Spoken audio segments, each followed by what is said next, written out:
grocery giants grilled over rising food prices, why Facebook might be blocking news for Canadians, Mr. Beast cancelled, new music, and so much more. Welcome to 6 Minutes, the show that keeps you up to date with the 6 in minutes. I'm your host, Georgie. Let's get rid of these stories.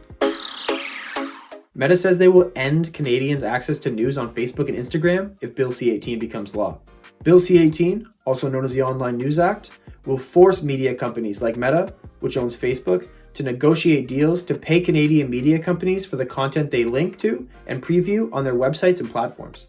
Lisa Leventure, a Meta spokesperson, said, "If the Online News Act passes in its current form, we will end the availability of news content on Facebook and Instagram for people in Canada."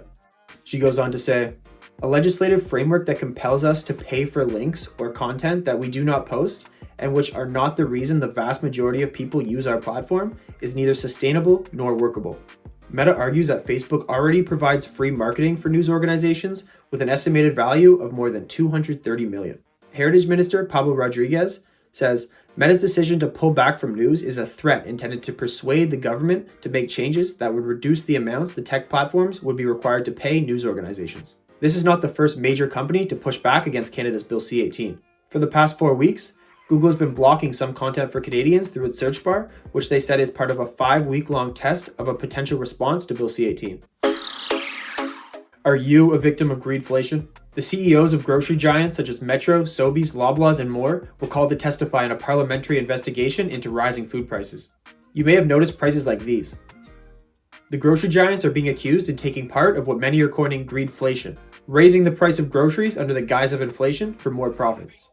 Among those called to testify was Loblaws CEO Galen Weston. While more and more Canadians are struggling to put food on their table, Loblaws made $463 million in the first half of 2022, their highest grossing half in the last 5 years. This is what Loblaws CEO Galen Weston had to say about the accusations of corporate greed. For months, a great deal has been said about the role Canadian grocers play in food price inflation, many directly blaming us. This is understandable, but inaccurate. Here's why. First, food inflation is affecting every country, not just us here in Canada. And I know it doesn't feel like it, but Canada has one of the lowest food inflation rates in the world. Second, as unexpected as it may sound, grocery chains operate with extremely small profit margins, which means we have minimal influence on inflation. On a customer's $25 grocery basket, we earn just $1 in profit. Third, for those who say grocers are profiteering, the math just doesn't add up. Since inflation took off 18 months ago, the cost of that $25 grocery basket has increased just under $4. During that same period, the grocer's profit increased by 15 cents. Canada's food price report forecasts that overall food prices will increase 5 to 7% in 2023. An intense week of questioning left Pierre wondering how much Justin Trudeau still admires China.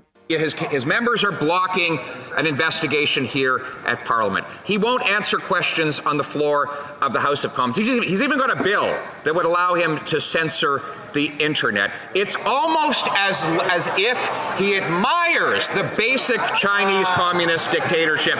Will he tell us, does he still admire the basic Chinese communist dictatorship as he so profusely said he did several years ago? Yes or no? The right honourable Prime Minister. After the CSIS leak a couple weeks back, both the NDP and the Conservatives have been at Justin's neck about his transparency over election interference. Every day, Canadians' confidence in our electoral system is being eroded. Recent reports indicate that at least 2 times the Prime Minister was advised that Chinese government officials transferred money to Canadian political candidates. This is serious, and Canadians start to wonder why it seems like the Prime Minister is hiding something. So why does the Prime Minister just launch a public inquiry and answer all those questions and give confidence to Canadians in our democracy? Here. Date. Will the Prime Minister bring in a foreign influence registry? This is something that his own top public servant has suggested, something he's discussed with the Australian Prime Minister, an idea that he's known about for years and could have consulted on all of that time. You have to register if you want to lobby on behalf of the food bank, but you don't have to register if you want to manipulate our democracy on behalf of a foreign dictatorship. That is the case after 8 years of this Prime Minister. 8 years is long enough. enough talk. On what date will we have a foreign influence registry? The date. The very next day, on March 10th, the Liberals announced they had begun official consultations on setting up a foreign influence registry. A registry, which exists in Australia and the United States, would require people who act on behalf of a foreign state to advance its goals to disclose their ties to the government employing them. Consultations are expected to be concluded by May 9th, 2023. New music this week. On March 10th, Devin Cole dropped Call You After Rehab. You think it's funny when I'm angry. I pick a fight and you don't mind. Also dropping on March 10th, Pavlin's Back to the Start. Check this one out.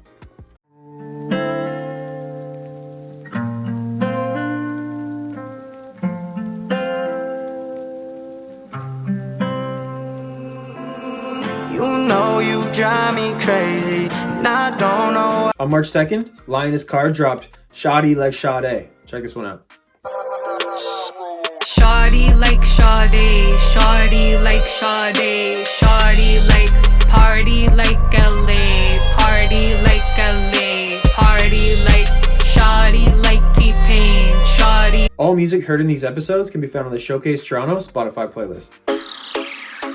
Trudeau is receiving a lot of backlash after his tweet on International Women's Day. The tweet reads, "And with the disturbing rise in anti-transgender hate here in Canada and around the world recently, I want to be very clear about one more thing. Trans women are women, and we will always stand up to this hate, whenever and wherever it occurs." Twitter had some words for Trudeau. Many just flat out disagree with Trudeau's assertion about this incredibly hot button topic, saying things like, "Trans women are trans women. Why isn't that good enough? Why lie and say they're women?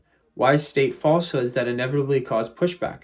Surely anti-transgender hate would be lower if you stopped attempting to force this denial of reality on people." The Liberal government has been putting their bullishness on transgenderism to action, announcing a new health benefit starting July 1st, giving each transgender federal employee up to $75,000 for gender affirmation procedures.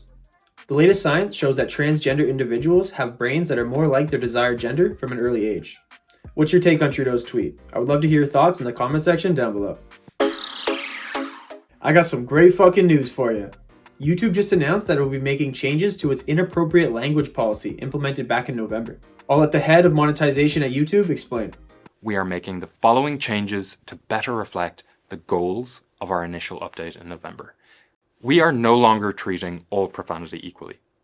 Usage of moderate profanity, words like bitch, douchebag, asshole, shit, at any time in the video content is now eligible for green icons. Under the November update, this would have received no ad revenue. Usage of stronger profanity, like the F word in the first 7 seconds or repeatedly throughout the majority of the video, can now run limited ads. Under the November update, this would have received no ad revenue.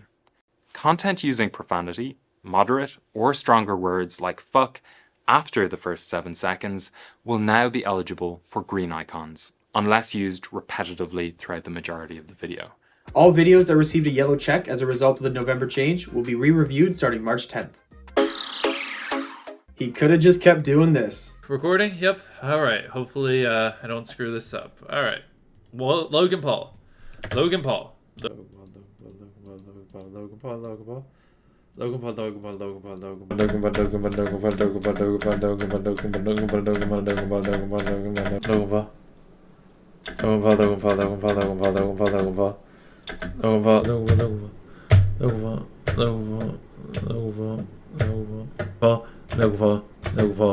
Logan Paul. Be a maverick. Be different. That's my boy. You good, bro? Hand him the survey. LoganPaul.com. Mr. Beast is receiving backlash for his most recent video. On his philanthropy channel, Mr. Beast Philanthropy, Mr. Beast and friends visited South Africa and gave out 20,000 pairs of shoes to children who were in need of shoes just to walk to school. Though many praised Mr. Beast for the video, there was a growing number of people questioning the intent behind Mr. Beast's actions. Many are claiming his actions are disingenuous and are just for views, saying things like, people praising things like this, like good guy Mr. Beast, ignore the reality that he makes a profit from these type of videos. This isn't really charity. Some point back to a video in which he seems to be just fine with exploiting the homeless for views.